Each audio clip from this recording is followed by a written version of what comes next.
available in more homes than the Pac-12 Network. We are the podcast of champions. Fight! They give it back now to the 30. They're down to the 20.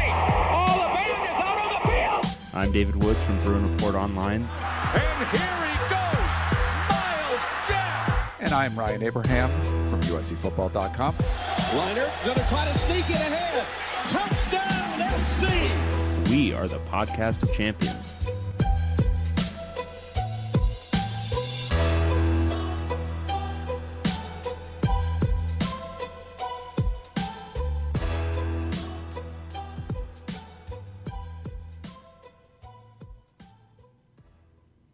Welcome, everyone, back to the podcast of champions. I'm David Woods from Bruin Report Online, the UCLA site on the 24/7 Sports Network.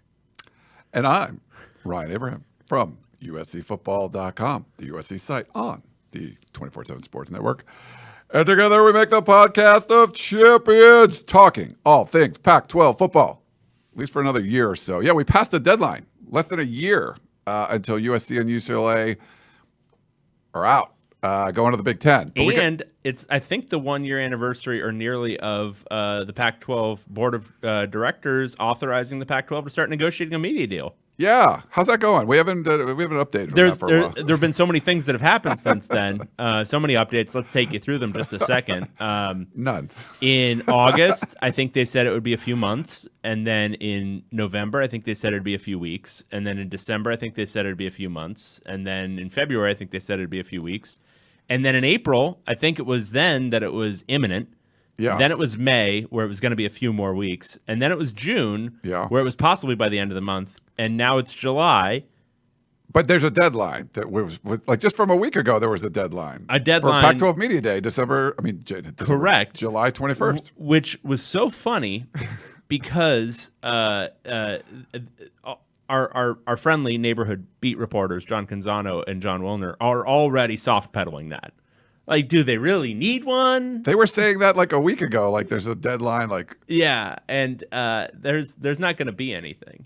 Yeah. No. I as of like this morning, I was still thinking there's going to be something. But we'll get to all that stuff. We do appreciate you coming in and listening. Or if you're watching live, our simulcast over on YouTube. I think we're simulcast. It is 16 people away from 1,000 followers. So get in there, smash the hell out of that like button. Crush it. And please subscribe. Tell your friends if they love Pac-12 football, if they hate Pac-12 football. They'll probably hate us either way. Just like tell them to subscribe to the channel. All right, guys. Podcast of Champions. Here's what I want. What do you want? You out there, you people listening right now, yeah. I want you to go find a friend or sign up for a new Gmail account or Google account or YouTube account while we are on this show. I want to see the 984 we have right now. I want to see that at an even 1,000 by the time we're done recording. I love it. Okay. Do you think our listeners have friends? I'm guessing no. I mean, it's 9:33 on a Thursday, and they're sitting here watching us talk. Do we have a bunch of people? Oh, we got some people in there. All right, get in there. We thank you for doing it, crushing the like button and subscribing and all that. If you have any questions, you can put question in the chat box, and hopefully I'll be able to put it up on the screen for you. But it doesn't look like the chat thing's working today, so I'll play with that as we go. But yeah, put it in the chat whatever you want us to talk about. We just need better help. I know. If you have questions or comments for the show, best way is our email address, pac12podcast@gmail.com. You can call or text us at 424-532-0678 or over on Twitter, as long as Twitter is alive, Pac-12 Podcast. We keep using it. When are we putting this sucker on Threads? We could. You need an Instagram for that. When are we putting this sucker on Instagram? We got to do that first. When are we putting this sucker on Blue Sky? I don't even know what that is. So that's the boutique Twitter. It's invite only. Oh, but I am on Blue Sky, so I could invite you, the podcast of champions. I get like one invite code every 2 weeks. Oh, very cool. Yeah, it's very cool. Thanks for inviting me. It's very exclusive. Like, I need another one of these things to look at. Yeah, no, just like this. I did create a Threads like for like the USCFootball.com, the peristyle, but like I've used it like twice or something. I'm like, I don't know. Like, if I guess you want to have it if Twitter dies. You This can't is pick your like name. It has to be your Instagram name. So I'm getting new Instagram requests because all these people have started Instagram accounts to like go on threads. It's kind of crazy. This is like the breakup of the Austro-Hungarian Empire after World War I. Exactly like that. We've got Slovenia, we got Croatia now, we've got Hungary and Austria. There's too much going on. We need to consolidate again. Need to, like, we need Soviet block these a things? return of the Habsburgs. A return of Jack to Twitter. That's what we need. Need Jack back. So as long as Twitter's around, we'll keep doing it. But I'm a TweetDeck guy. Were you a TweetDeck person or no? Well, as a person who has to tweet stuff for a job, yes, of course I was a TweetDeck guy because it's the only way to schedule tweets. Yeah, and TweetDeck you couldn't, at least you could for a while, and then they took it away again. You couldn't like tag photos and stuff in TweetDeck. So that was kind of blowy. But the other parts were good. And I could, if I was looking at my Inside Troy, USCfootball.com, whatever, feed, and tweeted out something from the Podcast of Champions, I could easily retweet it there, or I could retweet it with, the Podcast of Champions account. And like now you got to switch between accounts if you want to like retweet something that you tweeted from one of your other accounts. I manage a few of them, so they made it harder. I don't know, and it's going to go away. Like you have to pay for it, I think, after like a month. So the thing I use Twitter for the most is going to be under the paywall. And if I paid for that, David would probably kill me. So I guess I'm not going to use TweetDeck anymore. I don't know what I'm going to do. Yeah, no, definitely going to tweet less. The thing is, I think he finally stumbled into the thing that people would actually pay for, which is TweetDeck, because it's the one way to basically do business Twitter. Yeah. But he did it in the wrong order. He needed to do that one first before he destroyed the entire business. So would you pay for TweetDeck? I wouldn't, but I can see a scenario where a lot of people would, and they wouldn't be doing it for, because the thing is, when you're paying for the stupid blue check, you're not paying for really anything additional that people want. No. Like, you're not, I can edit my tweets. Who cares? I've been putting typos in my tweets for 15 fucking years. Who cares? Yeah. But the TweetDeck, it's the only way outside of like Hootsuite, but all those secondary, tertiary apps have been cut off from the API. Oh, they have? Yeah, so TweetDeck is the only way to do it now, and if that goes away, then people can't use Twitter for scheduling tweets, doing all the monetizing stuff you need to do. Like when the season starts, like I'm probably going to have to pay for it. Like I'm probably going to use TweetDeck because I do it a lot during games and everything, and it's just. I mean, I'll lose respect for you. I don't have that much. But it's more. But if it was just for the blue check, you would probably like walk out, right? Yeah, I'd be done with you. Take all of your equipment here and all of your expertise and all the work. Look, you already bought a Tesla. That's the amount of support I'm willing to accept from you for Elon. Literally almost 9 years ago. Yeah. Like so yours is one of the ones that like 1 in 10 of them explodes into a ball of fire, right? No, I don't think so. That was probably I got it 2014. But literally the coolest thing I've ever bought. Oh, so yours is the one where you can't open the doors from the inside? Is that right? No, you can open if the electricity is off or something. Oh, I don't know. I haven't had that. Do you know where the emergency handle is? No clue. Okay, well, good luck. Yeah, I did have the door handles like pop out. Mm-hmm. One of them didn't. Like the driver's side door didn't pop out for a while, and there's some motor or something, so you have to go get it replaced. But like there's like literally you go on YouTube and you find a hack, and it's you put like credit cards in there to pop it out. And then like you double side like athletic tape and kind of slide it through. So you have like a ring of athletic tape. So the handle's closed, you just pull it out. And when I brought it to Tesla, they're like, oh, you got the hack. I'm like, yeah, so I could open the door pretty easily, but you don't want this like white piece of tape hanging off your door handle. But I mean, I want you to just like try to get outside of yourself for a second, replay what you just said in your mind, like staring at yourself. Because that's where I am right now. Really? Yeah. Like, he bought a Tesla and he is opening his door with a credit card. Cool. That was after 8 years. Like, I've literally had like nothing wrong with the thing for so long. It's like there's only like 12 moving parts. There's a really good metaphor there somewhere. Opening a door with a credit card. Like there's something there. I got to workshop it a little bit, but it'll be there in a second. But I love mine. I don't know. Like literally, I've had the thing for a long time. Like eventually, the battery's going to die because like but I'm blaming you for the current state of Twitter. Okay, because I bought a car 10 years ago or Correct. 9 years ago. Yeah, nice. Correct. Hey, dude, if you have the Apple Podcasting app, you got your iPhone. So if you're on Threads, you have to have an iPhone because I don't think they're on introing this show. We're still introing. Good God. Do we have any new reviews? We want you to leave us a 5-star rating. No, why would anyone review this thing? We haven't gotten a review since it looks like May now. Oh, get in there. I think somebody from June deleted their. Oh, you know what it was? What? Because They're that not dead. person in June, because they posted the entire opening of Moby Dick, I'm sure it got hit by copyright. Oh, probably. Yeah, and somebody put a takedown notice on it. They're even doing takedown notices for your iTunes reviews, people. Wow. Crazy stuff. All right. Well, let's get into the show. Maybe we could start with the media rights deal because we kind of talked about that already a little bit. As David sort of recapped, it was June 30th when USC and UCLA gave notice, hey, we're out. Not like San Diego State gave notice. They actually said we're leaving, and they're leaving, and they're going to the Big Ten and all that. And that's when, they were rallying in the Pac-12 offices. We're going to do a new media rights deal. I think they had sort of a plan in place of how that was going to go.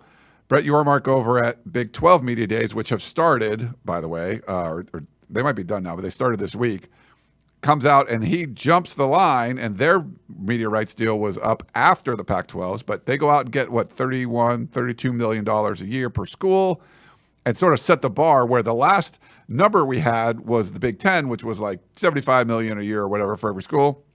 And I think the Pac-12 was hoping to not get there, but use that as what everyone's hearing about. Brett Yormark comes in, 31.5, 32, whatever it is, million, and sort of resets the bar and kind of, I think it, took some of the wind out of the Pac-12 sails, and it's just been going month after month after month. And we've heard from a couple of the presidents, not much going on there. And David said, we keep hearing it's going to come, it's going to come. There was the deadline of the Pac-12 Media Day being July 21st. It's one day, which even some of the Group of Five conferences have more than one day for their media day. So I don't know why. You go to Vegas, I thought they'd do a 2-day thing. I thought that would have been smart, but whatever. They're doing one day. If you haven't been to a Pac-12 Media Day, David, have you been to one before? I'm just kidding. I know you've been there, but not very often.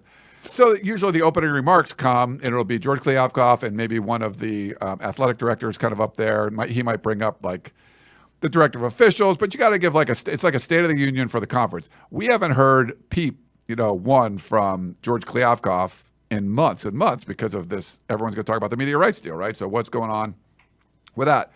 How awkward, and your conviction right now is they're not going to have a deal in the next 8 days, which, it's next Friday. And I'm sort of on your side with this. I'm like, yeah, if you haven't come out with one now, I don't know, maybe early next week or something, you could. But if not, are you going to be talking about Michael Penix trying to win the Heisman, or Utah trying to three-peat, or even Coach Prime, and all the new coaches, Dillingham and Troy Tayler, they're killing it in recruiting. Stanford looks like they're coming back. I mean, they're going to suck, but are you going to be talking about any of that, or are you going to be talking about a Pac-12 media rights deal? And it's supposed to be, this is the 1 year we've seen in a long time that there's a lot of hype around Pac-12 football for a lot of different reasons, and most of them are good. And then this goes on. So to me, this is a mistake.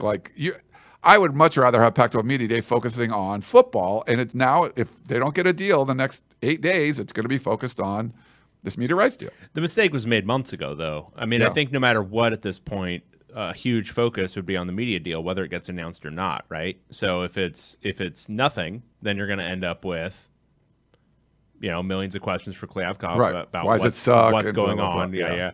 And if it does come out, if it does start to leak out, or they put it out some official source or whatever, it's going to be, well, all the details about the media deal. Do you think that's enough to survive? Blah, blah, blah, blah, blah, the whole thing. You're going to have coaches get asked about it. I don't think there's any way around it at this point. The problem isn't not announcing now. The problem was that they didn't have a deal in place in April. And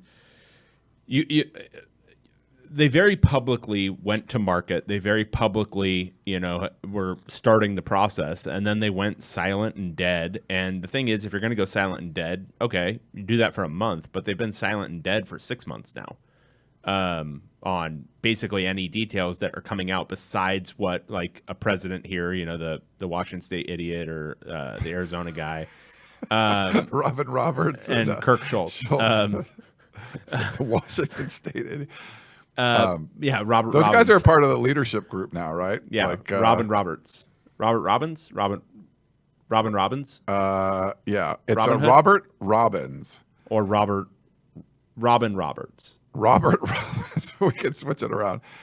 He's now a part of the what's it called? He's got to sit in the board of directors executive committee. So he's and Wilner was reporting this. The four corner schools didn't have any representation: Arizona State, Utah, and Colorado. So Robert Robbins, who's been in the media, Robin Roberts, he's in there, 2-year term, and Kirk Schultz, who you mentioned, is the board chair, and he's taken that over from Washington's president, Anna Marie Kaus or whatever, and she wasn't very sports. She wasn't like a sports person. So these people are at least sports people, which is good. Robin Roberts yeah, he's in there, and Kirk Schultz is now like the head honcho. Shirk Colts. And those are the guys that we were hearing from, spewing their lies. Well, that's the thing, and but like we haven't heard anything from Kliavkoff in the longest time, and so we're going to hear from him. So it's going to be an opportunity to ask a bunch of questions, and there's no way around that at this point. So yeah, a year where the Pac-12 might be kind of good, where it might actually have, I mean, 5 ranked teams, three or four teams that you don't have to squint that hard to see them in the potential playoff conversation at the end of the year. Yeah. And instead we're going to be three new coaches where you didn't remember that Troy Tayler was hired by Stanford. Correct. But like he's crushing recruiting. Like it just seems like I'm still not sure he's been hired by Stanford. Are you sure? Hold on. Do we have a picture? Have they finalized? Here's a picture deal? of him if you're watching on YouTube with the jersey. Yes, he's been hired. What was sad about that is it wasn't like it was 3 months later, and I'm like, huh. It was like 2 weeks after we had talked about it. I think on this very. But show. Stanford's been so like there's been blah. But someone like that, if he can get them back. That's exciting. Like Denny Dillingham, and Arizona State. There's some exciting stuff going on there. And of course, Primetime didn't get his leg cut off. That's a positive. And boom, 60 new players on the roster. With all the quarterbacks coming back, DJ got drafted by the Dodgers. He was like Mr. Irrelevant in the MLB draft, I guess. He hasn't played baseball, I don't think, since high school, if I'm not mistaken. But DJU. But anyway, Bo Nix and Michael Penix and Caleb Williams, you got the Heisman Trophy winner coming back. Like, there's a lot of exciting. Like, we haven't had Pac-12 football this exciting this early, and this, going into a season. It's like, wow, this is stuff that you can really, the one time you could just get up on the podium, and even though you haven't made the playoff in a million years, like, this is the year you could see it. And, Utah, being able to go for try to get a three-peat here, like there's exciting stuff. And if there's no deal, man, no one's going to care. Like that, whether there's a deal or not, nobody's my point is like they've already screwed this up. So now it's just so next week, say they came out with $35 million per school. It's going to be, some streaming, but decent amount on linear. Probably late games on ESPN or whatever. So it's like, okay, so that's like a little better than the Big 12. It's acceptable, right? I don't think I still think there'd be focus on football by the time Friday rolls around. You don't think? So my problem is nobody wants to talk about this shit. Like people don't want to listen to this right now. Like people don't care except in the sense that like, oh yeah, it's the lifeblood of the conference. But like media day should be an opportunity to get like lots of good like sound bites from coaches on their teams and hype up all that kind of stuff. No matter what the friggin' media deal is, it's a stupid piece of conversation on this day.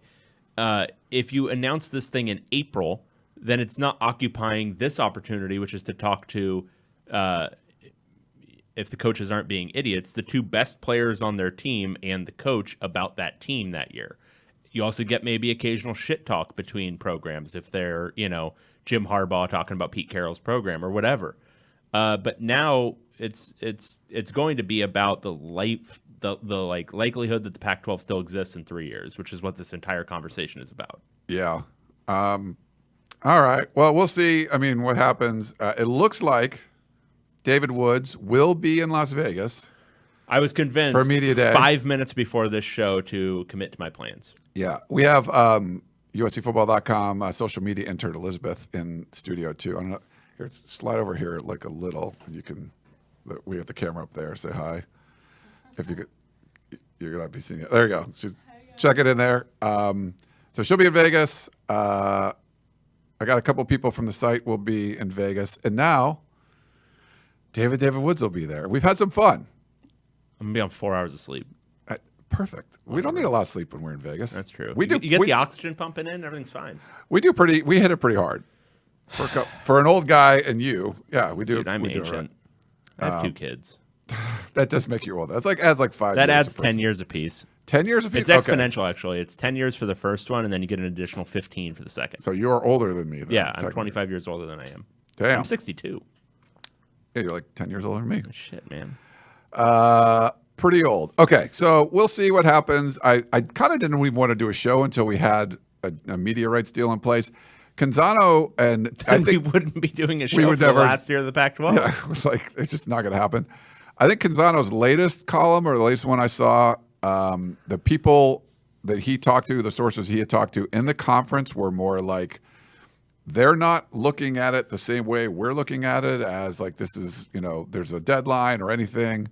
The San Diego State thing, was there a deadline with that? They didn't seem to that nothing seems to bother them. They're on their own, in their own world. They're not going to say anything. It's the most public, just the poorly executed PR that you could imagine, but they don't seem to care. They're just kind of doing their own thing. So the only thing that's going to save the Pac-12 here is some crazy deal that no one saw coming, and they can just sit back and go, see, just wait, we told you. But if it's just something with Wilner was saying, within 10% of either side of the Big 12 deal, if it's in that range, it's just about, negligible, the difference. Why the hell did you not say anything? Why did you wait this long? The only benefit would be waiting this long is if you got something way better than nobody saw coming. So unless there's some crazy outcome that we can't anticipate seeing, this is just, to me, it's been a PR nightmare.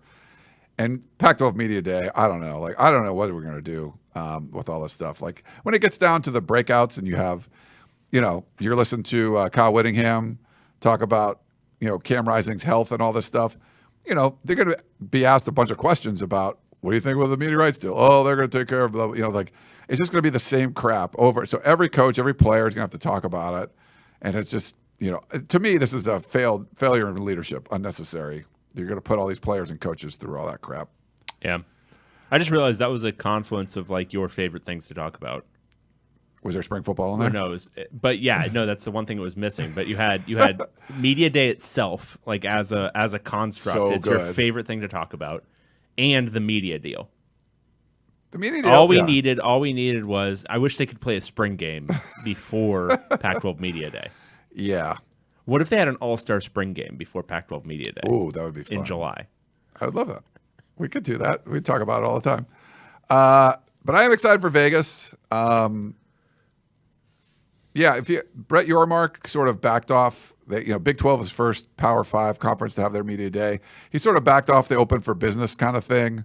That was a year ago at this time when he was talking about that. So we'll see sort of what happens, but all eyes, all ears, everyone's going to be listening to what Kliavkoff has to say, because literally we haven't heard from him. He's just not done interviews. He's not. I won't say I'll be listening. I might glaze over a little bit. You're actually, because it's going to be, you're going to be. I'm going to be tired. I might just take a nap. That's the one thing you got to listen to. Is it? Yeah. You don't want to know what's going to go on. The good thing is, because it's Vegas and, I'll have other things to do. And it's not in some place where you can't get anywhere from there. After Kliavkoff's opening remarks, I might just leave, come back for UCLA, and then dip. Do you know what? I don't know what the schedule is. Do you know what? No, they'll probably stick UCLA and USC last again. They might. They usually spread them out though, but that's always in LA. So the one different dynamic for Media Day is typically it's in Los Angeles. It's been in Los Angeles, Hollywood Studios, wherever. So the majority of, it's the biggest media market. There's more media coming from LA. So they would strategically put maybe UCLA right before lunch and then USC right at the end, or they'd split something like that. So you had to kind of stick around for all those. But now it's in Vegas. So, I don't think there's the LA Times is probably not going to send a whole bunch of people, or the local TV stations and stuff. I don't know what they're going to do, if they're going to do it differently, or they're going to get USC and UCLA out of the way early. Here's the question, and focus on everyone else that are going to be sticking around. Here's the question that we need to consider: is how lit can we get before the end of Media Day? during media day. You Yeah. think? So Like, what's the over? Like, what? if what USC needs to like go early, because I have we'll other just people. be screaming things at Jonathan Smith. I have up on other people stage. doing work. Yeah. So I could potentially do that. We could go at the lunch break and hit the craps table. Mm-hmm. And Resorts World, though, is like, that's an expensive one. That's going to be tough. We'd have to probably play blackjack there. It's not that expensive. It's a nicer one. It's nice, but it's not that expensive because it's kind of far down the street. It is, yeah. I've played there. It's fine. Oh, you have? Okay. Yeah. So we could definitely hit some drinks up. I want to see what the desserts are because they always have like, there's 12 different desserts that each school has a thing. It's like cupcakes or donuts or whatever. Because I am a 12-year-old boy when it comes to desserts. So I will eat Desserts. lots of them. Yes. Okay. Wanted to talk about the San Diego State thing too, because we didn't do a show last week, the 4th of July break. Is that why we didn't? Or just, there wasn't that much going on too. Plus, you're lazy. I thought it was inertia. No. Yeah, like It was one of Newton's laws. we Just could have pick got one. a guest again, but I got a guest the week before, and I was like, whoa, you're always complaining. Whatever work I do, David just complains. That's not true. He does no work, That's and then not true. complains about the work There's I do. specific work of yours that I complain about. But the San Diego State saga is pretty weird, and obviously it impacts the Pac-12.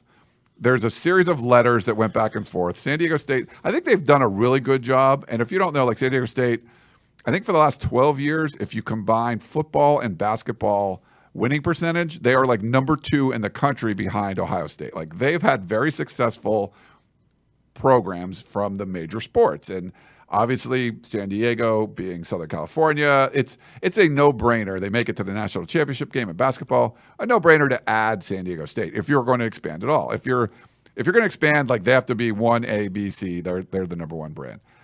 I think San Diego State's handled this really well. They've been thinking about going Power 5 for a long time until they write this stupid letter.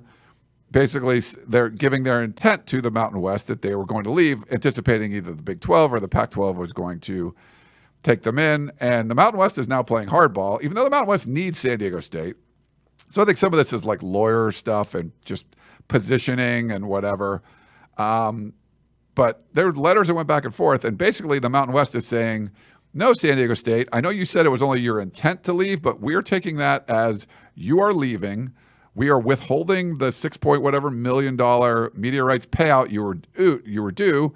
Oh, and by the way, that $17 million exit fee, you owe that. So you'll owe $11 million more. So there, I think at the end of the day, like the Pac-12 is not going to be able to add San Diego State in 2024. So it'll be 10 teams next year, in my opinion. They're not going to expand at that point. San Diego State will still play in the Mountain West, but it might just be about they're going to do it for less money. I don't know. We'll see what's happening. But there's I don't know if there's bad blood, San Diego State and Mountain West. There's definitely history because I think there was the Boise State, like they were leaving, and then San Diego State like stood up for them, and San Diego State like decided to leave, but then came back when I think it was the Big East thing. There was a whole bunch of weird stuff kind of going on there. But this is a weird one, like a power move by the Mountain West. I don't think San Diego State's going to be stuck, but basically because the Pac-12 can't take them now because they haven't, their shit's not together. Now it's a whole big mess with San Diego State and the Mountain West. So it's kind of fun. I don't know what you thought about it all, Dave. I just think it's fun that the Pac-12, in a new and avant-garde move, is helping to bankrupt an athletic department that's not even in the league. I think that's cool. I mean, we've seen their success with schools in the league. Yeah, they can bankrupt schools within but the league I'm very well. amazed at their ability to do so with schools out of the league. That's incredible. It's pretty. I mean, I can only bow down in awe. Yeah, pretty funny stuff. And this is all the other stuff you can say, oh, that was the genius work of Larry Scott, right? The bankrupting of various athletic departments that need to be bailed out in the Pac-12. This is a new one. This is, the circumstances were created by Larry Scott, but George Kliavkoff, you've taken it to another level.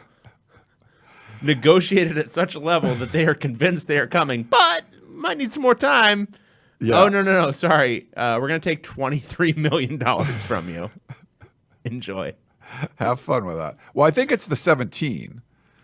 It's the 17, but they're also claiming that they want to withhold the $6 million to the media deal. I think that they can withhold the media deal, but I think it counts against the 17. I think it counts against their exit fee. Like that's part of what they're doing.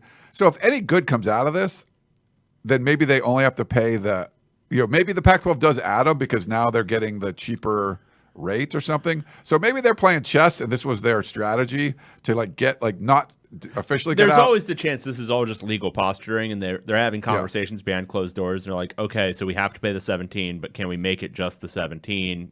And you can posture in this way so that it'll, prevent other schools from doing the same thing or whatever. Yeah. But it's funnier it's very fun. if the Pac-12 is bankrupting San Diego You State. can't give anybody credit for doing something smart. I mean, San Diego State you could have, but this doesn't look very smart. So, this is just crazy stuff. Yeah. All right, I wanted to, and I guess David doesn't get these emails, and I didn't for a little while, but I got them again, but I probably won't after this year. Preseason, all conference teams. So I put my votes in. It's not easy. Like, who are the preseason, all conference offensive linemen? It's like, some, okay, Oregon State, they'll probably have some dudes. I actually emailed all of the publishers to get their thoughts. And there was a bunch of people nominated. So by the different schools. So we would get a ballot for each position. And there were going to be 30, 40 people on the ballot. And sometimes you had to vote for 8 or 10. It was a lot of people. And sometimes you only had to vote for a couple. So there was a lot of stuff going on. It took me a while to go through all these and try to and some of the stuff you're like, do you have stats on all the offensive linemen? You can see that guy has 5 picks and 10 pass breakups. Okay, he's a preseason all conference defensive back. But for offensive linemen, it's hard. So you want to look up their PFF grades or something for every guy there. I wasn't going to do that, but I asked everyone. A couple of the publishers did get back to me, but most of them did. Unfortunately, the Oregons and the Utahs, where they would have a lot of guys represented, those guys didn't get back to me. And it was funny. Some people didn't even nominate. You were the first responder, by the way. Yeah. You say I don't respond to emails. You responded right away. You must have been responding to something else and just serially responded right away. Hey. But you didn't don't look a gift horse in the mouth. So I asked everyone who would be up for one of the top 3, players in their position. And you actually, and a lot of people did, they left out some of the players on their team that were also nominated, and maybe the level of nomination wasn't, I was asking more for who could win. But it was very helpful for all that stuff, but trying to go through these things. So we'll kind of go through quickly. Oh, you're saying I was honest and other people were not? No, other people were honest too. But I think everyone, people that even provided more nominations, there were players from the team that they cover that were actually nominated that they didn't even mention. So there was a lot of that. But there was more, I think the schools kind of nominate guys. And we'll start with tight end. I'm just going to go in the order, put in the top of your head, who you think the best tight end in the conference would be? Do you have anyone? The top of my head? Think Utah. The guy. Brett Keefe. Yeah, there you go. Yeah.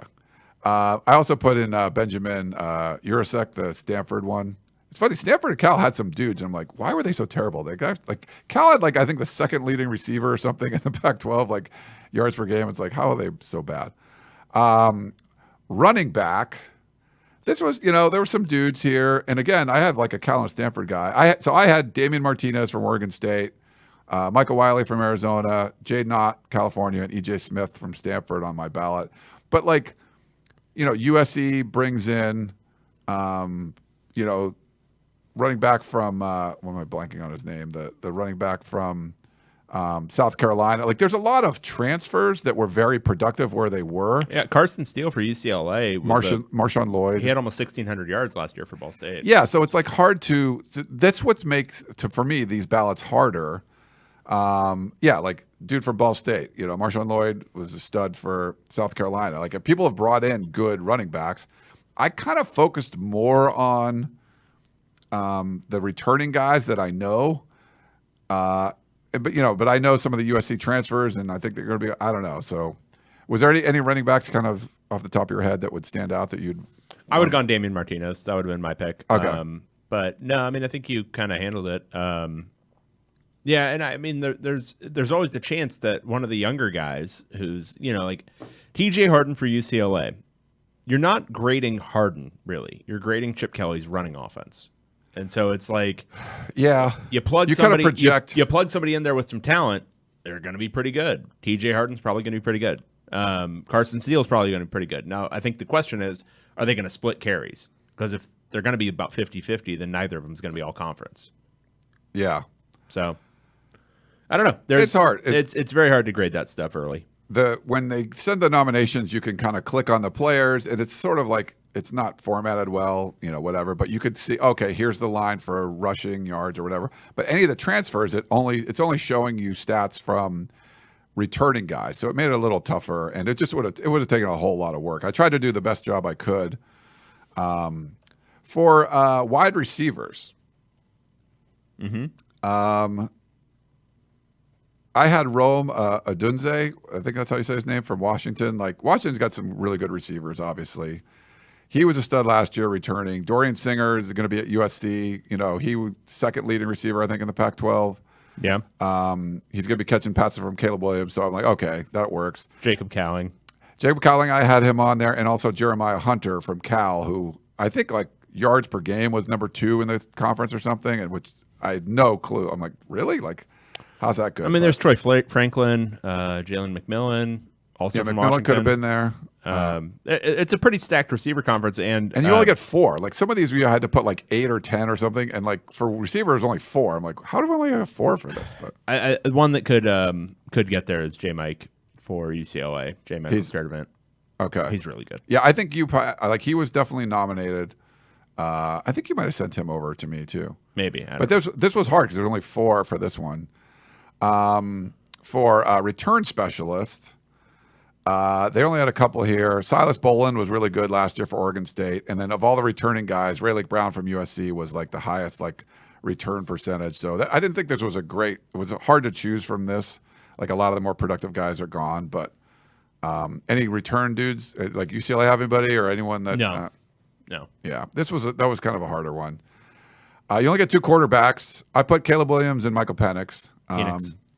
Penix, So would you have put anyone else in there? Or? There's potential for Bo Nix. We only get 2, so it's like. Yeah, I think Williams and Penix make the most sense. And I think after that, it's Bo Nix and then a pretty clear drop off from there. But it could be. I don't know. Yeah, but because Cam Rising's coming back for the ACL. Yeah. Shador Sanders could be good. Jaden DeLora could be good. DJU is probably not going to be good, but You don't think so? He hasn't been yet in college, so. He had a commercial. Yeah, there's that. Dr. Pepper commercial. Punting. So another transfer. I took USC's Eddie Saplinski, or whatever you say his name, from Arizona State, because I can't wait until you ask me if I have any thoughts on the punting in the league. He was all-conference punter last year, so I was like, okay, well, he's still in the conference. And then Arizona's guy, like Kyle Austin Dorp. I wonder what the Arizona guys are. Is it Dorp or Dorpf? There's no F or There's or no H. F? No, it's just DORP. Shouldn't there be an F at the end of there? We can add it. I think that's in the. If we're going to talk about him ever again, in the original German, shouldn't there be an F there? I would think maybe when he came to Ellis Island, the family, they just dropped the Do you think he came through Ellis Island? No, like his family, like 15 years ago. Yeah, he was like, hey, for whatever reason, he's wearing like a brown newspaper boy's hat, and he's wearing like an overcoat, and he's like 6. He just talked to like a random homeless guy. Like, are you the immigration person? Yeah. What's your name? We're going to drop the F. Just. He came over on a steamship somehow. Yeah. Love it. We should just go to Ellis Island and put like a sign that says like immigration and just see if people start walking up. That's probably insensitive, but okay, whatever. Insensitive? Any thoughts on the punter? To what? Immigrants from 200 years ago? Too soon. It's like my family. Thoughts on the punters? No, just no. So offensive lineman, you get to pick 10. Yeah, this was really hard. I don't know. So I think I had one Utah guy, Satoa Lumea from Utah. I had him first. Mm-hmm. Washington's Troy Fontenot. He was up there. Joshua Gray from Oregon State, and I think I had 3 Oregon State guys in there. Justin Dietich is playing his 6th year. I had him in there for USC. Jordan Morgan from Arizona. couple of Arizona guys. And Duke Clemens from UCLA I had on my list. He's someone I think you had mentioned. Yep. But this was really hard to do. I probably missed some like absolute studs, but there wasn't a lot of like data being given, and it was a lot. You did the right thing. You picked some Oregon State guys and some Utah guys. Yeah, and Washington, Arizona. It's funny they had a couple guys too, but I think they had a pretty good offensive line, if I'm not mistaken. Linebackers. I know would put Jackson Sermon right up top, but I think he's the highest, most tackles returning. I had Eric Gentry from USC in there. He had a crap load of production. There wasn't as many high productive guys coming back. Utah's Kareem Reed, Washington, Alfonso Tuputala. He was in there.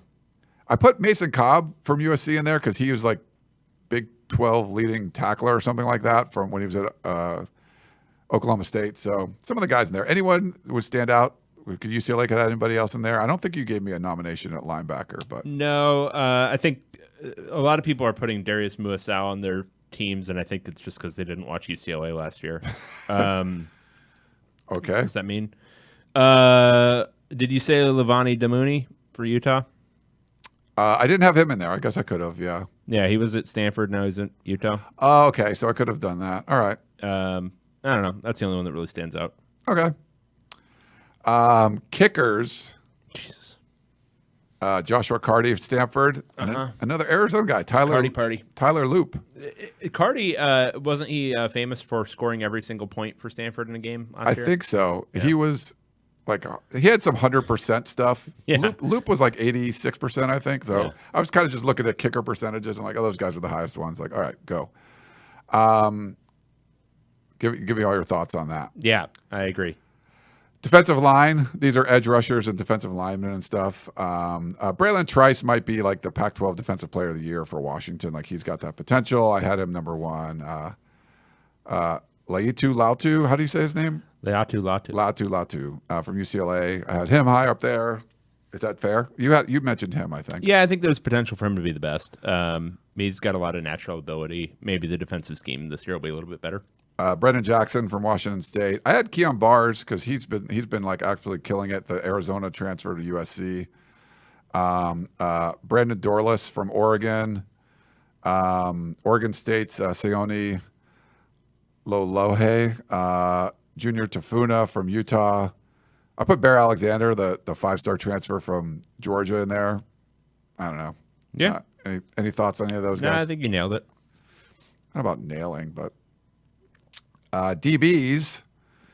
Kalen Bullock, USC safety. Is it just DBs? Yeah, they don't have like safety. So there's like 8 of them. Do the people who create these awards for the Pac-12, do they watch the sport? There's all these weird. Yeah, they could have like edge rush. I mean, and the fact that they have like all-purpose stuff, like I don't know what the heck this is. Oregon's Turquoise Bridges, Washington State's Shaw Wade Smith, Ryan Cooper Jr. from Oregon State, Patrick McMorris from Cal, Craig Woodson from Cal, Travis Hunter, Colorado, Christian Roland Wallace, who was at Arizona, USC. I don't know. I kind of looked for guys that were highly productive last year that I knew about. There might be some transfers that I didn't know that they were like, oh, they were all world somewhere else. Any DBs come to the top of your Did you mind? Mention Travis Hunter? I did, yeah. Yeah. No, that's the only one I can think of. Because I think he's going to be like literally the only DB I can think of in the entire league. Yeah. Cole Bishop, Utah? I did. Did I have him? Wait, hold on. No, I didn't. Oh, what? Is he gone or is he around? I think he's around. Oh, that's an oversight then. I could be wrong. I thought he was gone. I don't think he's gone. I think he's still there. Is he? Yeah. Should have had him in there. So, yeah. Put him back in there. Oversight. See, but Utah didn't get back to me, and they could have mentioned it. I would have definitely put it in there. God. It's just like these log lists. It's like sometimes you just glaze over. Such a useless piece of shit. All-purpose special teams players. I had Travis Hunter because he's going to be like a stud for Colorado, and I just put Ray Lake Brown again. There wasn't a lot of. I know it seemed like like returners, and you have this thing too. But Travis Hunter, I think he'll be a stud. I think that was it for positions. What are your thoughts on we had to pick the conference too, like who's going to be first, second, third, all the way through 12th. Could you do like rattle off? No, we got to do our thing. Okay. Where we pick each game. So we got to pick each game. All right. Yeah. If I was gauging it right Yeah. now, I'd go USC. Probably number Who one. are your top two though? Like who would be? I'd probably go, because of the Cam Rising status, I'd probably go USC and Washington. That's who I went with too. Yeah. There's some people, I think Washington's defense is going to be like legit. Like they're going to be good. The receivers are, I mean, they're going to throw for a zillion yards. DeBoer is a proven offensive guy. Yeah. They're going to be good. They're going to score a lot of points. He's also lost like 7 games in his entire college coaching career. So why would he start now? Yeah. And I think the defense is going to be a lot better. It's so hard with all the transfers and stuff coming in, but I've listened to Chris Fetters talk about it, and I kind of like what they're doing. I think Oregon, there's definitely potential there, but there's more. I have more question marks on the Oregon side. Do you know what Kalen DeBoer's record as a head coach is? I know we do this every now and then, but what is it? If you add in Sioux Falls, right, which I think you should, why the hell not? He's 90-11. That's pretty good. That's like Chris Peterson. Yeah, he was like something like that. Yeah, and it's not like it's. I mean, he's at the major college level. He's 23-8, and that should have been a rebuilding Washington that just went 11-2. I don't know. He's a pretty good coach. That guy. Oh, in the chat. So Bucky Irving. I'm sure I left people off, so I'm sorry. If anyone else. There was one there. Yeah. Okay. So yeah, all Pac-12. We will do all our picks. We'll pick all the games, and then come up with. And I kept track last year of every pick we made, and then we looked at the end of the year. Unlike other people that make picks and then just move on, we'll look back and see where we were wrong and where we were right and all that kind of stuff. How I was overwhelmingly correct. No, I think we were. It was really close for all the games, I think. Yeah. Hey, who won our competition last year? I don't remember. I erased it from the whiteboard. Did you, or did I? So after you lose 2 years in a row, you just start erasing things? No, we had to do some other stuff. Where's my? Wow. No, but I have it on my doc, I think, somewhere. Yeah, maybe. I don't know where it is. Wow. Somewhere. 2022. He didn't want the reminder. Okay, you were 56-40-2 against the spread. I was 52-44-2. So I have it on the doc. I had it on the doc. Damn. 4 games. Pretty good. I mean, that's like the second year you've won, so that's good. We've been doing this like 7 years, so it's not bad. Second year in a row, though, I think. Second year? No, that was. I think you won 2020, and then I won 2021, barely, and then you won 2022 more handily. Damn. But we were both bad. We think we were both bad in 2021. We were both good last year, but you were just better. Just crushed. Yeah, crushing life. One other thing is. This whole so you remember the name Michael Schill? Yeah. When we talk about He was quite a shill. We don't talk about presidents a lot on the show, but sometimes you have to. He was Oregon's president. Mm-hmm. And Northwestern, who's like, they're kind of like the Stanford of the Big Ten. I like to think of them as the Oregon of the Big Ten. The Oregon of the Big Ten. Yeah, like they've had Pat Fitzgerald as their coach for a long time. They end up hiring somebody to be their president, and I believe it was a female, and I think she had like health problems, and unfortunately, it's passed away since. Then they go and get Oregon's president, Michael Schill, and bring him in. And it's pretty established. Like you have a lifer and head coach in Pat Fitzgerald, who was like the best football player in Northwestern history. He's by far the best coach in Northwestern history. Been 17 years. Some accusations come out. They do a 7-month investigation into hazing into the program. And, Schill takes a look at the report, 7 months of all this testimony, interviewing like 50 people. And he says, okay, Pat Fitzgerald, it's July. I know you're on vacation anyway, but you have to take 2 weeks off right now, and we're not going to pay you. So that's the punishment that Northwestern came up with. They're a private school. They do not release the report. They're like, this is an executive summary that said absolutely nothing. So, okay, fine. So the student newspaper, the next day, this is a Friday news dump, by the way. The next day, the student newspaper comes out with this, kind of expose on all the stuff that's going on, talk to former players, and they're like, the hazing is like out of control. Like, dry humping naked freshmen and all that. Like, there's crazy stuff, like sexual harassment kind of stuff in there involved in this. It seems really, really, really bad.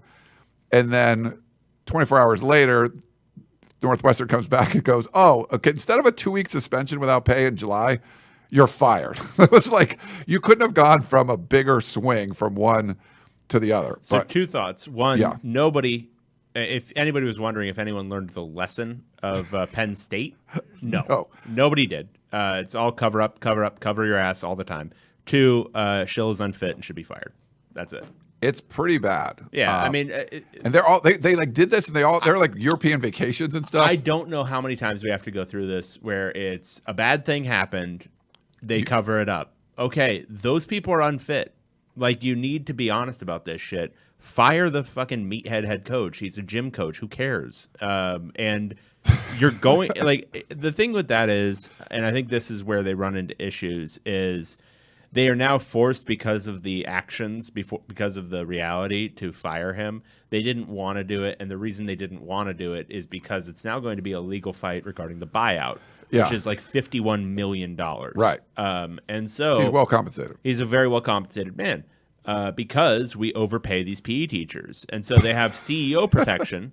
Like, they basically have the protection of golden a CEO. Parachute stuff. They've got golden parachutes, and these schools can't afford the golden parachutes a lot of times.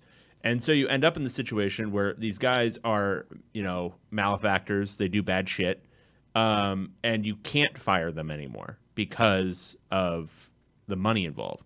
And now Northwestern's a pretty wealthy school, I mean, they've got Ryan. They're like this super billionaire that like is built. Like, they just opened like $140 million new facility for football. They're like renovating the stadium for. It's going to be. I think it was like $800 million or something.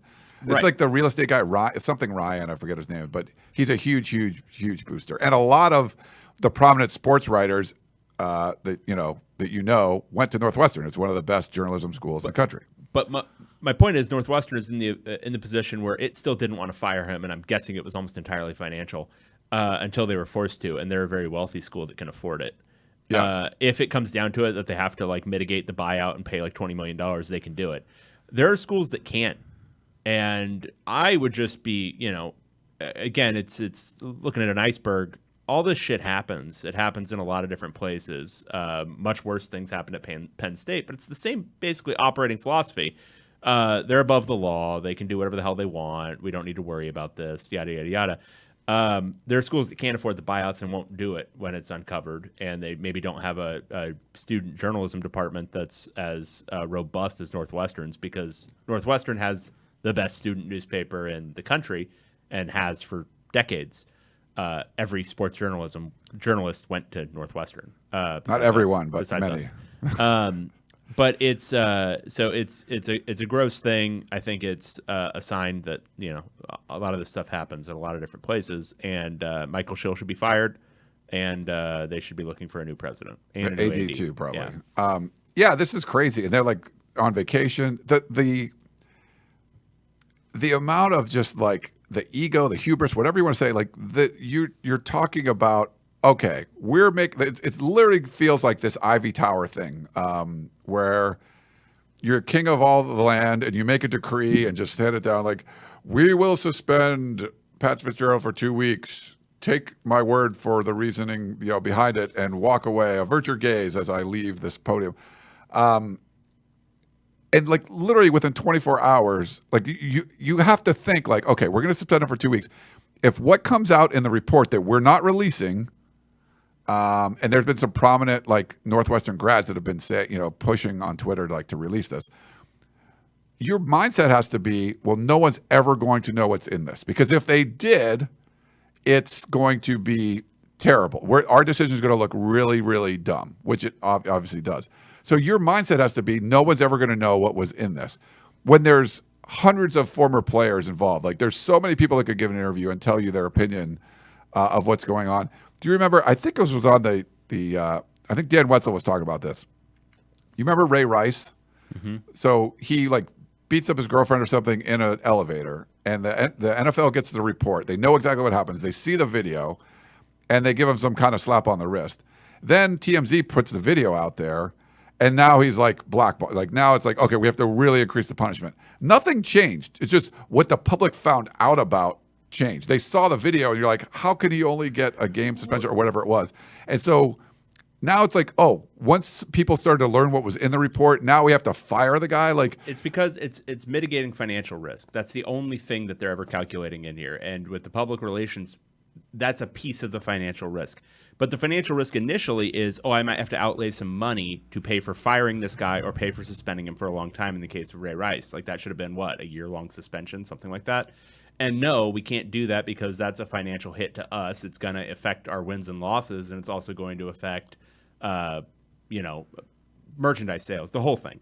But you have to, in your mind, you have to say, can someone ever see this video? Because if they do, we're going to look terrible. Or is someone ever going to read this report or get information? Because if they do, we can't do this. And this is maybe me being a little bit pie in the sky. I would like them to be a little bit more high-minded than that and say, hey, is this a repugnant, awful, horrible, dirty shit thing that happened? Sure. Okay, then the perpetrator of this should be shit-canned, and the people who knew about it and did nothing should be shit-canned. Which in this case is Pat Fitzgerald. I don't necessarily buy the reports that he was encouraging it, which was what is in that initial Northwestern story. Yeah. That seems. But he was definitely aware. That seems of it. unlikely, but very aware of it. Yes, no doubt. He's the head coach. These guys are little tin pot dictators. So of course he knew, and his job and the reason he is afforded so much money is to not do shit like that, and also to have security in the event that he has to get fired. So anyway, it shouldn't be the thing where it's only a PR consideration and it's only a financial consideration, but it is. But when they screw it up so badly, when they mismanage it so terribly like these guys did, they should all be fired. Yeah. But anyway, that's kind of a crazy story, like big thing, college football. We've had the last couple of years, like July's been like fun times. I think, was it 2 years ago was maybe Texas, Oklahoma. I think it was in that time frame. Then obviously last year, USC, UCLA, where you're like this slow time. Like most of the sports writers are on vacation now because most of the coaches are on vacation. So all this like crazy college football news happens. It's pretty nuts. Anything else, David? We could take a break and do some questions. Take a break. All right, back in a minute, everybody.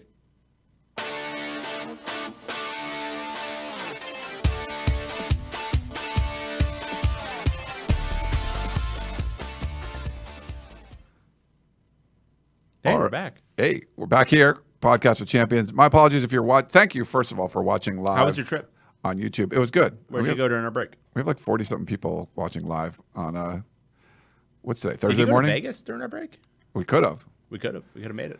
You could have made a donut run. That would have been nice. That would have been nice. But you already ate a nice breakfast sandwich. I made a huge-ass breakfast sandwich, like eggs, bacon, cheese, lettuce, tomato, because I did like an early workout. Isn't that a little heavy for breakfast?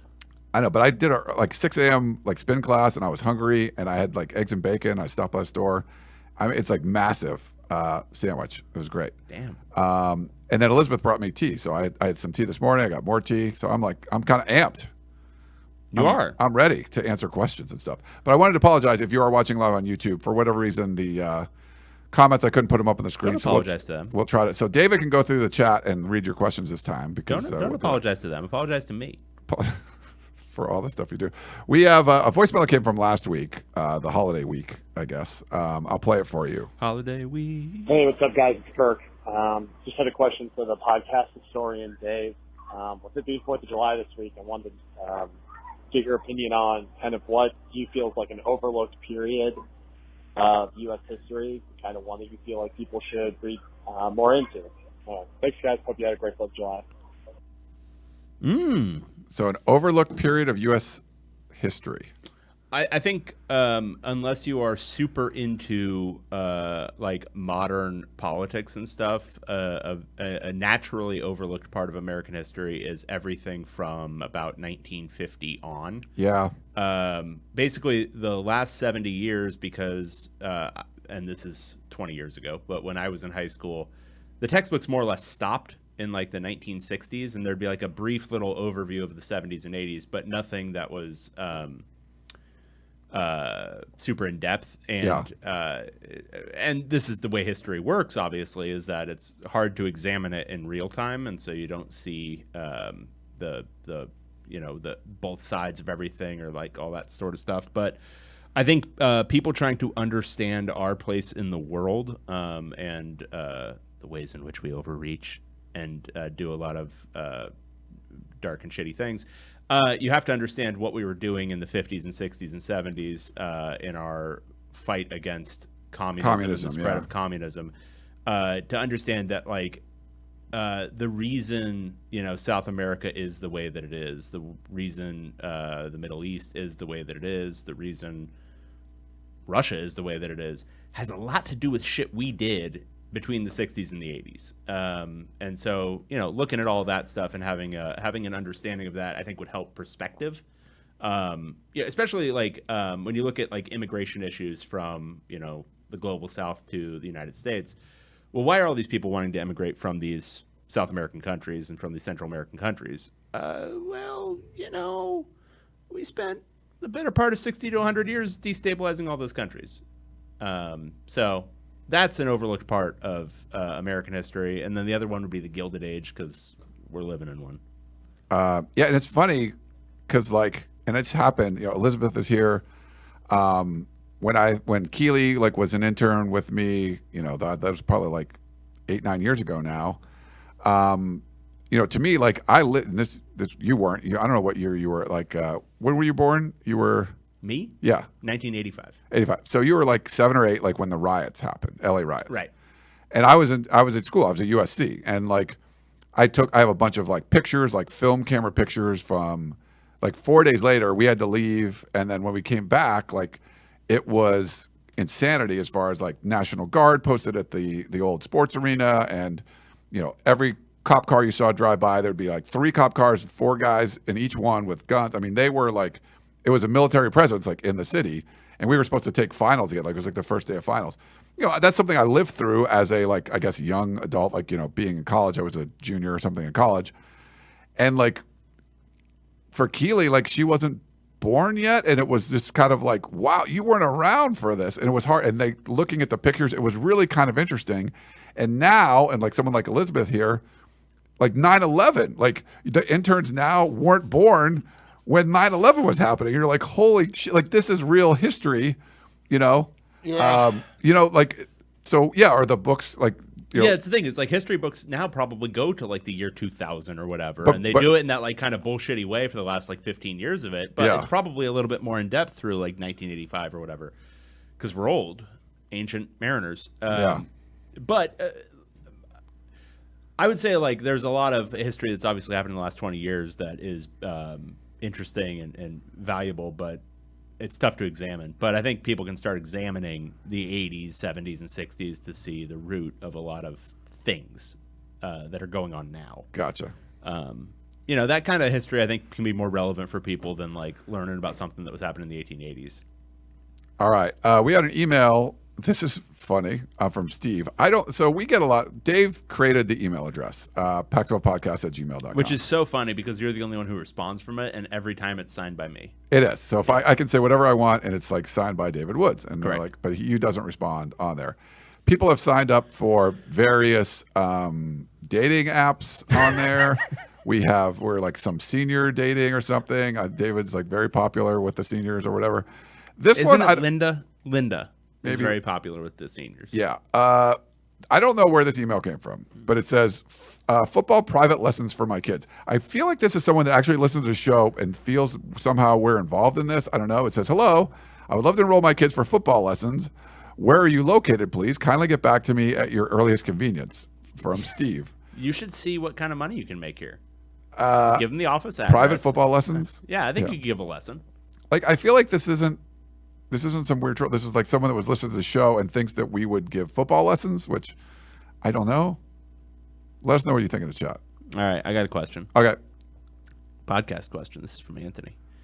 If you had to survive for 72 hours in a mall for $1 billion, would you rather be trapped with a full-grown gorilla or 7 king cobras? And there's an easy answer here. I'm full on cobras. 7 king cobras. You could make that 70 king cobras, and I would pick that over a full-grown gorilla. I think so. Because first of all, the mall, it's huge. Like literally, you could shut a door and keep the cobras out. Correct. Right? Like not lock it, just shut it. Correct. The gorilla, if he wants to eat your ass, he's coming through a door. He's coming through cement walls. Like, I don't know why this is a question. It's cobras. Yeah. No, the gorilla will knock down like cement walls to get to you if it wants to. Right. If we're talking like it's a docile like gorilla that you could become friends with, like one of those movies, it's like a Mighty Joe Young or something, or it's like oversized gorilla that's actually friendly. I could be like the little princess in King Kong. Oh yeah. Where he's just like he just takes me with him. But if we're talking about like a real gorilla, like one that let's assume that all of the animals in the scenario are trying to kill you. Yes. Yeah, no question about it. It's the gorilla. Yeah, if the gorilla's trying to get you, king cobras, then he's probably going to get you. Well, he's faster than you. He can climb more. He's stronger than you. Yeah. And if it's you, he's smarter too. So there's a lot that goes. There's a lot there. going on. I mean, hopefully there's like a sporting goods store in there that you can maybe get a weapon or something. But yeah, for the cobras, like literally just you go to like the hot dog on a stick, close the door, eat like corn dogs for like 3 days, and they're never getting in there. Correct. So yeah. So I would say thanks, Anthony, for that one. This is from Jay in New York. David, please share your feelings about the parking situation at Knott's Berry Farm. All right. So I sent out a tweet Okay. to Knott's Berry Farm on Sunday About because you were going there. Saturday. You were a Knott's Berry Farm fan. It was a day. You were a Knott's Berry Farm fan. No. I thought you liked Knott's Berry Farm. No, I don't. It's crowded. You like shitty. Disneyland. I like Soak City, which is a water park that I take my children to. Okay. I thought you were like Knott's fan. They're okay. I mean, I've got the season pass thing because it was super cheap for a long time, but they raised the prices on that, which is going to be related to what I'm saying here. Speaking of the inroads of capitalism and eking a profit out of every possible thing you possibly can, they have taken one of the parking lots at Knott's Berry Farm. Okay. They have added no parking, and they have made that parking premium parking. Oh. Which costs $50 to park. $50 to park. What a deal. To go to Knott's Berry Farm, which people have gone to Knott's Berry I Farm. like jelly. Before. Yeah, we like it. It's not a $50 parking situation. No. You want to pay $15 maybe to park there. It's now $50 to park in that lot, but the problem is they didn't add any parking. So what that means is nobody's paying the $50 to park because that's insane. But it just takes away those spots. It takes away those spots, so everyone is trying to go park in the other lot. So it took like 30 minutes to get in the other day, which in my life constitutes a real problem. Constitutes something worth talking about on a podcast. Okay. A tirade, really. A tantrum, if you will. No, nice. All right. So not good. Knott's Berry Farm. Not Okay. good. All right, we ready for the next one from Jay? Yep. In NY? If you guys could pick 11 other schools to join yours in a conference, who would they be? The goal is fun, not dominance. I've got 11. You want to hear them? Yeah. All right, so if I could pick 11 schools Okay. to be a part of a conference with UCLA, got to go USC. I'd probably pick Cal and Stanford because they're, somewhat local. They've got a rich history with them. And then if I'm looking a little bit further outside of that footprint, there's something about going up to the Pacific Northwest. I think I'd go Oregon State. You're really keeping this Pac-12. Washington State. Then I would probably add maybe some other schools in the region like Arizona State. And then if I'm getting a little bit outside of myself, if I have to go 2 more, it's probably Utah and Colorado. Wow. It's funny. I'll like reveal.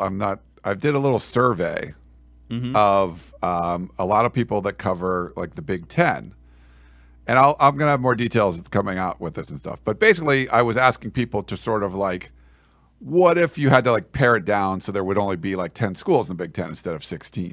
And people have different. There's some people that want to go back to like the original, what the Big Ten was, like get rid of Penn State, get rid of USC, UCLA, and then some people are just like dropping the Rutgers and the Purdue's of the world and stuff. So people had kind of different perspective. So you took the perspective on this as just whatever the Pac-12 is right now. Correct. Yeah, you like that. I Googled like what are the most fun colleges in the country. I would go, I think you keep UCLA if you're USC. I think you keep like Notre Dame because that's kind of a cool rivalry. Clemson would be a fun one. Like that's a really cool one. Penn State was up there. I think that would be fun to put in there. Where would you like to go? I like New Orleans, like Tulane. I think that would be fun. You can add Tulane. I think University of Miami. You want that? Like you want some South Beach action. I think Texas. Texas would be a good one. We want some smart people. We'll go Vanderbilt. I like going to Nashville. That's a lot of fun. Probably University of Florida. That's a good one. Wisconsin. I definitely want to go to Madison and check out what that's all about. I think Kentucky would be kind of cool. Maybe just for more of the basketball side. And maybe another SEC one. I had a good time down at Auburn. We'll add Auburn. All right. I don't know if that was 12, but that's Doesn't matter. I'm just trying to like add some fun. I like it. Some fun schools. You want to look through the chat to see? I do. All right. So this is one from Colt Bush. Question. It's a fake name. Colt Bush. It's a handle on YouTube, so I assume it's fake. Yeah. Like the Bricks King podcast is a real name, probably not. Question. Is the Although Pac-12 Amy Nelson, I think it's a real one. Yeah. Is the Pac-12 waiting to announce a bad deal so that schools have less time to find new conference homes? I don't think so. I don't think it's we don't know the strategy behind this. Like if it's really bad and you're waiting this long, I don't think that would be a sound strategy because you're basically you don't, sign this grant of rights. I don't think this would be the case. I mean, it doesn't look like the Big 12, like from what Yormark was saying, wants to add anybody. I don't think the Big 10 will. They got a new commissioner and all that. But if the deal stinks, I think Yormark would jump on some of the four corner schools, if not all of them. So I don't think timing would matter. It might just be, they would come in later. Like right now, the Big 12 this year has 14 teams. Texas and Oklahoma leave next year, and then they'll have 12, and they could get back up to 14 or 16. So I don't think that would really, if that's a strategy, I don't think it would really work.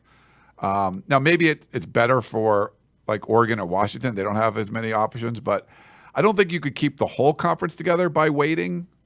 So I don't think it would be a sound strategy. I don't know. What do you think, David? No, I don't. I think it's Occam's razor. They don't have a deal, and if they had a deal, they'd be pitching it and trying to make it happen. But they don't have a deal.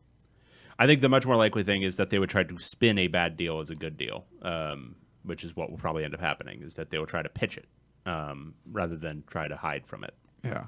On that previous question, Amy's saying, I think we need to first define fun, and then West Texas Mike is saying Ryan's choosing all the universities with towns he can do some serious drinking. Yeah, like that's what I'm thinking of for fun. Like, where would I want to go?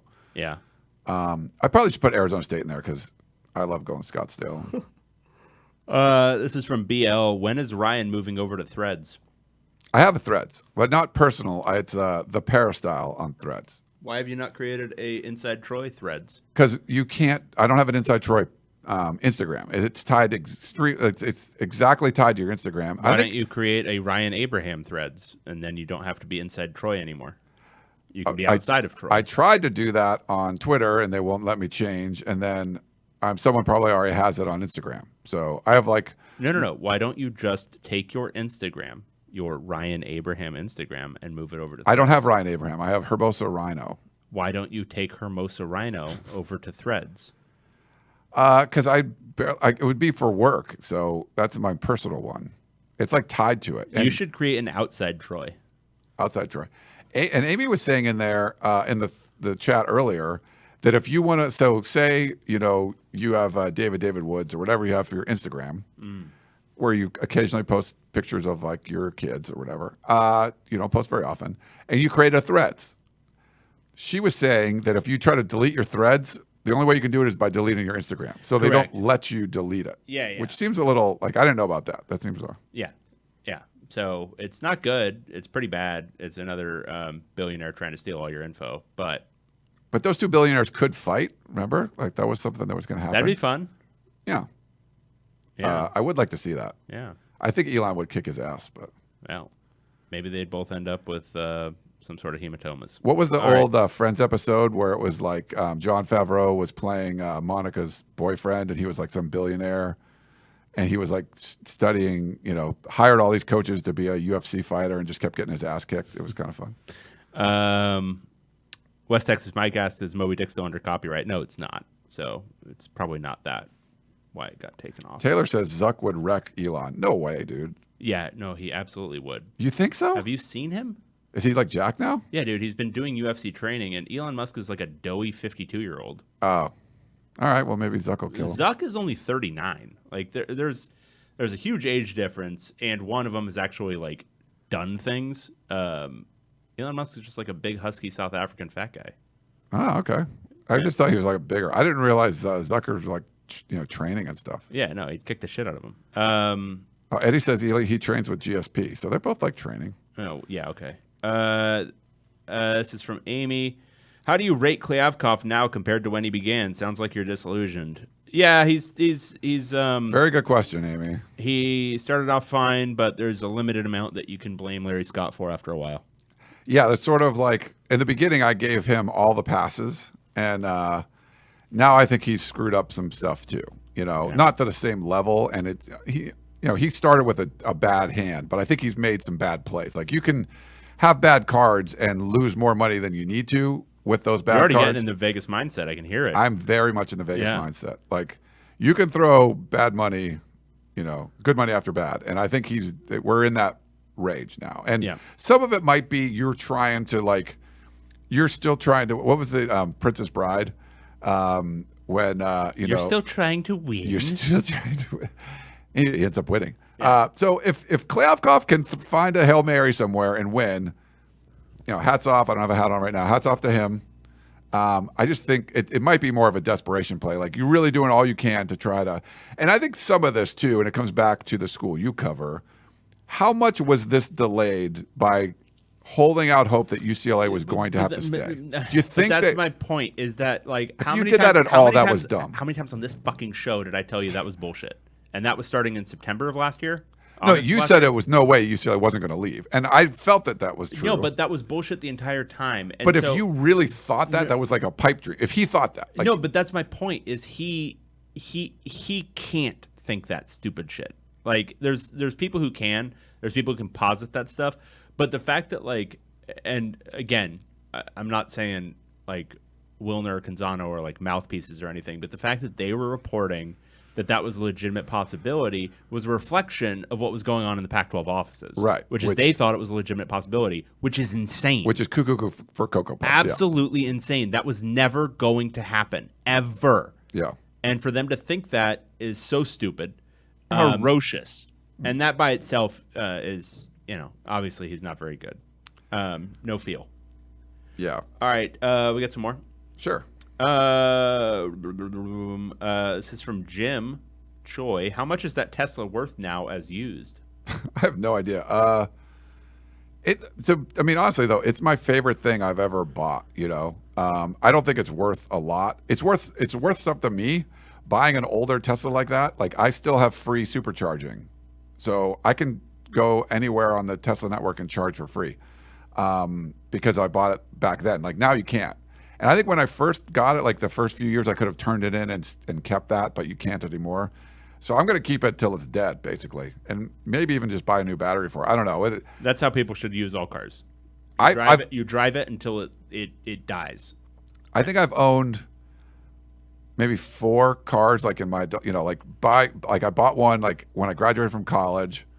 1, 2, 3, 4. I think it's my 4th car, and I'm from my 21 to 52. Like I've just kept cars for like 10 years or whatever. Like that's all I've done.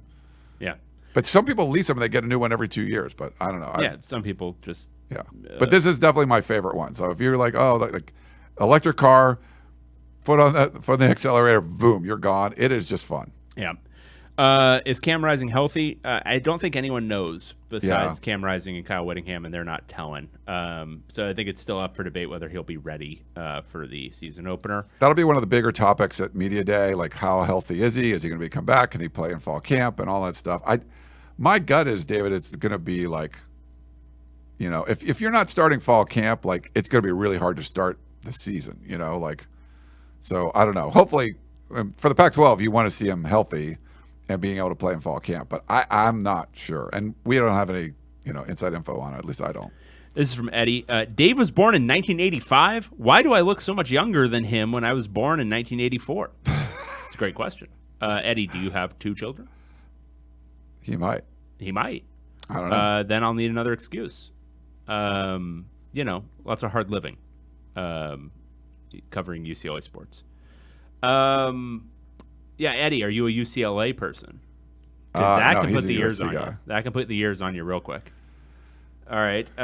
Just like last year, like basketball, like thinking, like, you know, when David gets the glimmer of hope, Banner 12 is coming. You see the know? years just flood off of me. When like, and he's like talking championships again, and then it just comes all crashing down. No, it takes a toll. It takes a whole. It's fun to watch from the sideline here. Eddie has 4 kids. Okay, so there must be like reverse exponential.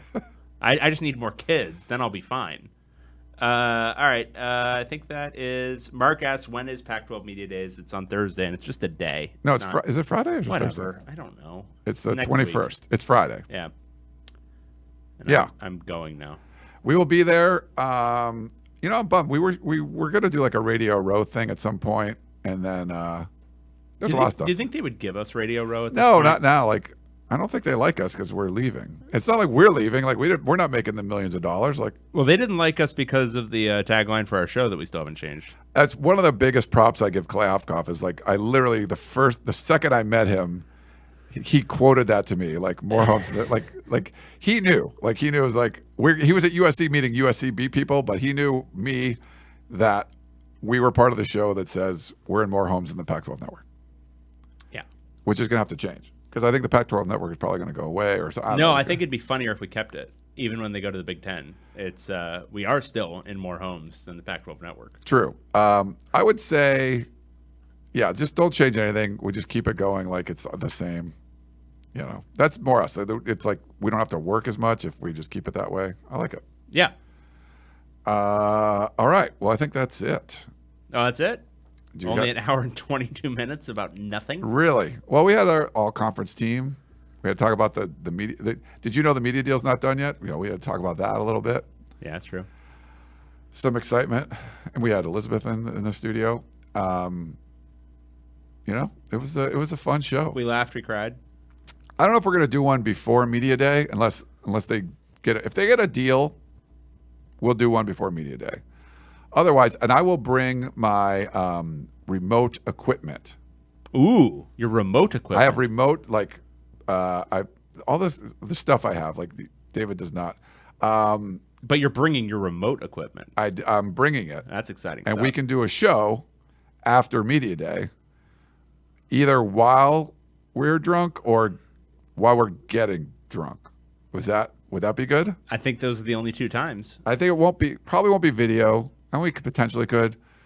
I brought the remote stuff and did a USC like composite 2-star recruits like Gerard Martinez and Chris Trevino. We should set up at a video poker bar.